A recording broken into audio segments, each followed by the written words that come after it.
देश में जैसे ही आचार संहिता लग जाती है तो जो सर्वशक्तियाँ होती हैं वो चुनाव आयोग के पास चली जाती हैं।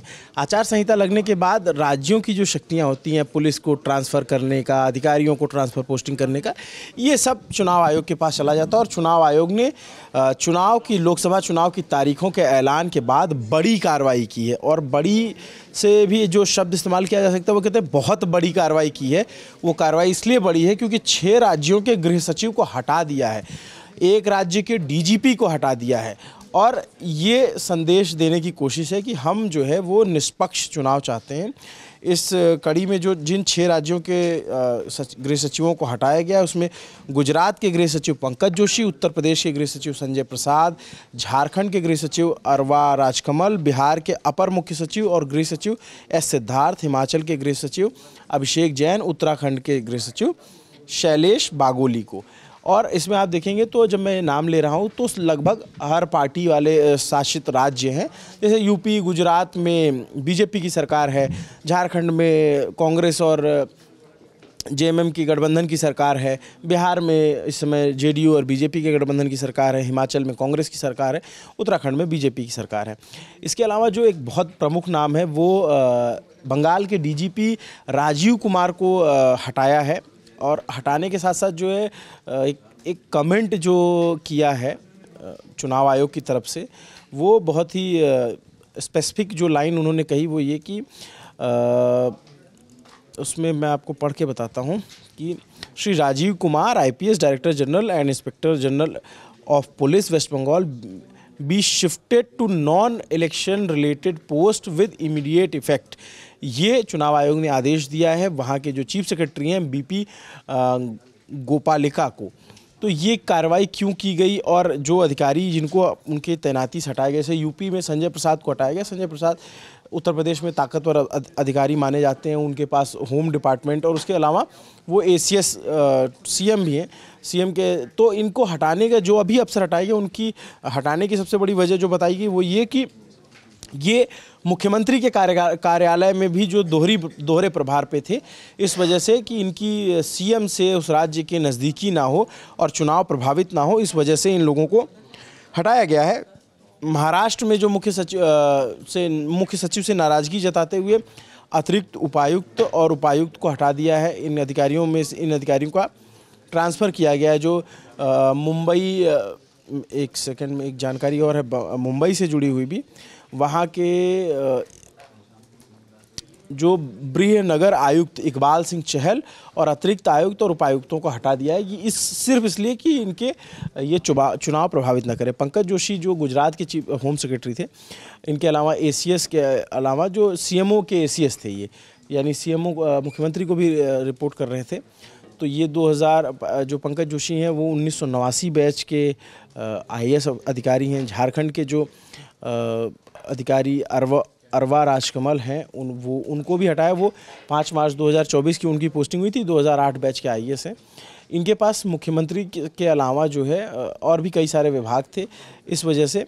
और इनका एक विवाद से भी रिलेशन रहा है कि ये बिना अनुमति के एक बार शायद बाहर पढ़ने गए थे और 1 साल के लिए निलंबित भी रहे थे। संजय प्रसाद जो मूलतः रहने वाले बिहार के हैं लेकिन अभी यूपी के होम सेक्रेटरी हैं, तो इनको भी हटाया गया है। इनको हटाए जाने के पीछे की वजह यही बताई जा रही कि ये और भी विभागों को संभाल रहे थे और इनका संजय प्रसाद का बड़ा मजबूत अधिकारी माने जाते हैं और सीएम के करीबी माने जाते हैं।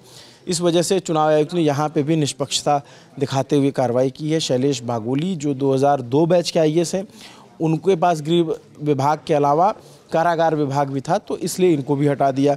राजीव कुमार, ये नाम काफ़ी चर्चित है। हमारे साथी विकास हैं, विकास बताएंगे ये राजीव कुमार को हटाने के पीछे जो क्या कारण बताया। कुर्सी आप खींच लीजिए इधर तो आराम से बात हो जाएगी। देखिए, राजीव कुमार को हटाने के पीछे सबसे बड़ी वजह है कि वो टीएमसी के करीबी हैं, 1918 बैच के आईएएस ऑफिसर हैं। ऐसा माना जाता है। ऐसा विपक्ष का आरोप है। पिछले विधानसभा जब चुनाव हुए थे तब भी उनकी शिकायत हुई थी और 2016 का जो चुनाव हुआ था तब वो पुलिस कमिश्नर थे कोलकाता में। तब भी उनको हटाया गया था उस चुनाव में भी। और ये आरोप लगाया था विपक्ष ने, खासतौर पर बीजेपी ने, कि वो विपक्ष के जो नेता हैं उनके फ़ोन टैप कराते हैं, ऐसा उनके ऊपर आरोप लगाया था। इसके अलावा उनका नाम जो है वो शारदा चिटफंड घोटाले में भी है, जिसकी जांच सीबीआई कर रही है। और जब फरवरी 2019 3 फरवरी 2019 जब सीबीआई की टीम उनके घर पहुंची थी जांच के लिए, पूछताछ करने के लिए, तो ममता बनर्जी जो है वो धरने पर बैठ गई थी।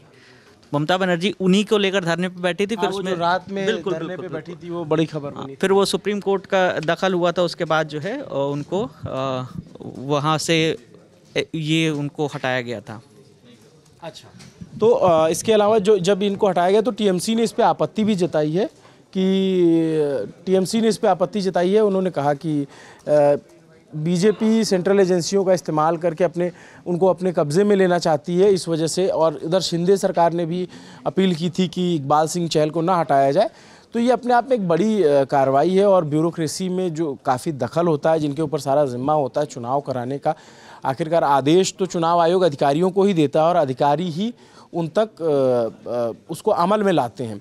तो ये एक बड़ी कार्रवाई के तौर पे देखा जा रहा है। और ये भी सोर्सेज के हवाले से कहा जा रहा है कि कई राज्यों में पुलिस के बड़े अधिकारियों जो बड़े बड़े पदों पे, और या कई, जैसे मान लीजिए 2 साल 3 साल के टेन्योर में काफ़ी टाइम एक जगह पे बिता दिया है, तो उनका भी तबादला कर सकता है चुनाव आयोग। चुनाव आयोग के पास सारी शक्तियाँ होती हैं। जब आचार संहिता लग जाती है तब जो बाकी सरकारें होती हैं वो उस तरीके से काम नहीं कर पाती हैं, और डायरेक्ट चुनाव आयोग के कंट्रोल में सब कुछ होता है। इसीलिए कहा जाता है कि चुनाव आयोग के पास इतनी ताकत है कि वो चुनाव को फेयर एंड फ्री करा सके, एक लेवल प्लेइंग फील्ड बना सके, जिसकी बात बार बार कर रहे थे। और जब मुख्य चुनाव आयोग प्रेस कॉन्फ्रेंस कर रहे थे उस दौरान भी उनसे कई सारे सवाल इसी से पूछे गए, इसी से जुड़े पूछे गए कि आप निष्पक्ष चुनाव की बात करते हैं, लेकिन आप जब पकड़ते हैं तो उन लोगों पे जो कार्रवाइयाँ होती हैं उस कार्रवाइयों का ब्यौरा क्यों नहीं देते, या फिर जो कैश बरामद हुए उन लोगों पे उनको क्या सज़ा दी गई, जिन्होंने भड़काऊ भाषण दिए उन पे क्या कार्रवाई हुई। तो इन सारे आरोपों और इन सारे सवालों का जवाब मुख्य चुनाव आयुक्त राजीव कुमार ने दिया था।